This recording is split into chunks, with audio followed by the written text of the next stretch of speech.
Behold, the flip-flop. You've probably personally purchased about 1 billion of these. If you're watching this video on a modern cell phone, around 200 million, another 200 million probably in your personal computer, 50 million at least in a modern car, spiraling up into the hundreds of millions if you have a fancy electric one. Another 50 million for your TV set. Multiply that by all the previous versions you bought. Multiply it by all the ones you bought for a family. And it's not inconceivable the average viewer of this video has purchased at least 1 billion flip-flops.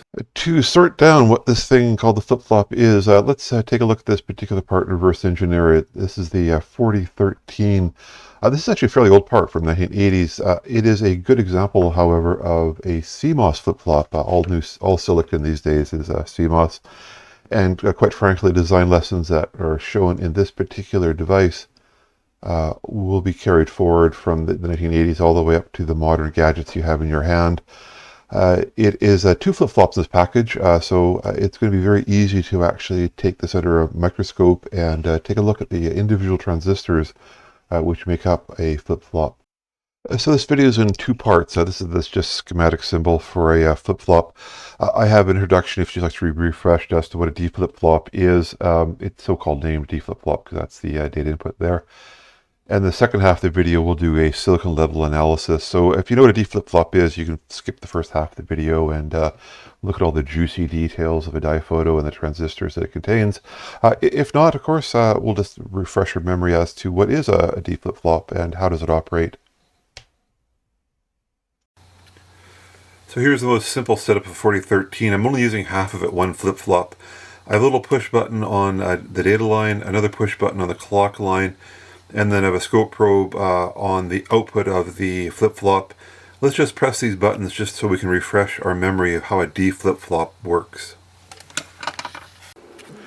So I have an oscilloscope with 3 signals being monitored. Data is the data input to the D flip-flop, clock is the clock line input to the D flip-flop, and Q is the output of the flip-flop. And if I was to provide a rising edge right now, you can see the D flip-flop's output always stays at 0, and that's because the data was 0. And if I change the data input to 1 and then press the clock button, you can see the data's input's 1, the clock edge rises, and you can see right at the rising edge it changes state, and that's exactly what a D flip-flop does. Let's just go to the roll mode of the oscilloscope here. And you can see it's going to stay at 1, and I'll pulse the data line, and nothing's going to happen. Because a D flip-flop only is interested in the state of the signal and the data at the rising edge of the clock. Now I'll press clock, and down it went. Boom. Basically, the flip-flop remembers its state. And this is the most fundamental building block of digital electronics. With a D flip-flop and a NAND gate, you can build every known digital construct ever made. You stack a whole bunch of these D flip-flops together, you get yourself a register. You put some logic in front of that register, you can turn it into a counter or to an ALU if you stack 2 registers together, and off you go. Everything that the modern society is built on.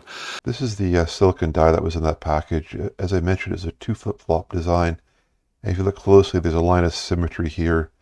Basically, the design consists of 1 flip-flop on this side, and then sort of optically flip the other flip-flop sitting on this side here. All we have to do is study down one side of the this device to sort down what we have for flip-flop.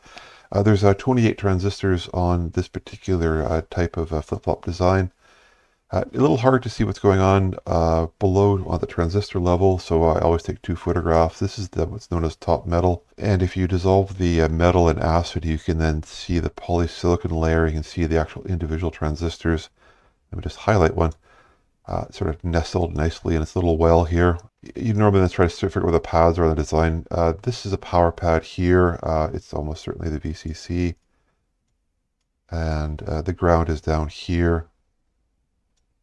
And the way you can tell that is you look closely at the metal that runs all the way around. Basically, power has to get everywhere. It's a good way of locating the device.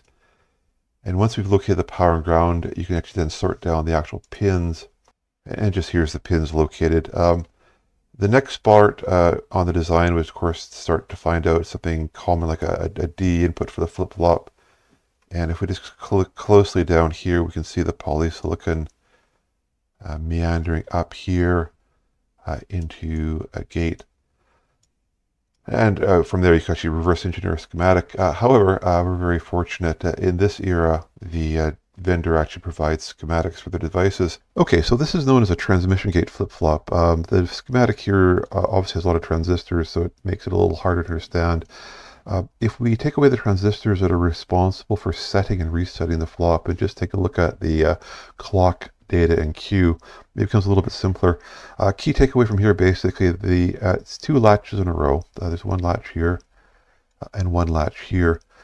Let's throw this into Spice. We'll analyze this portion here first. It's known as a transmission gate. That's the reason it's known as a transmission gate flip-flop.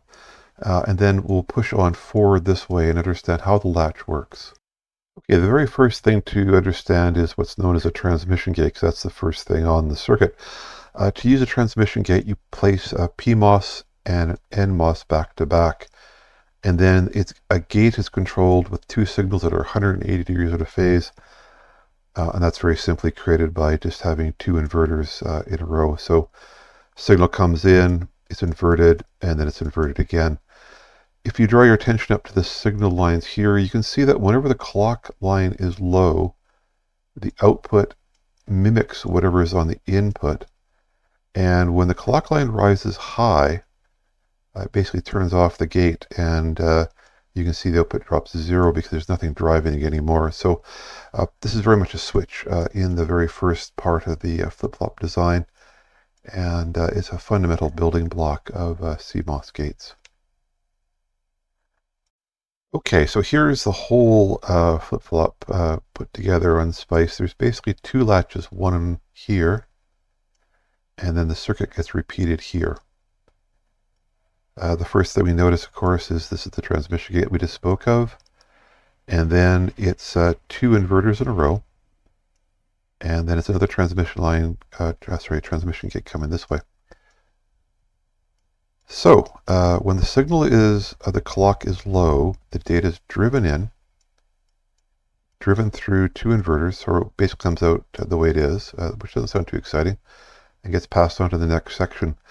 However, once the clock rises high, this transmission gate actually starts to drive the signal, and this one's turned off, so it basically stops looking at the data and basically reinforces the output of this. So we have a latch, basically.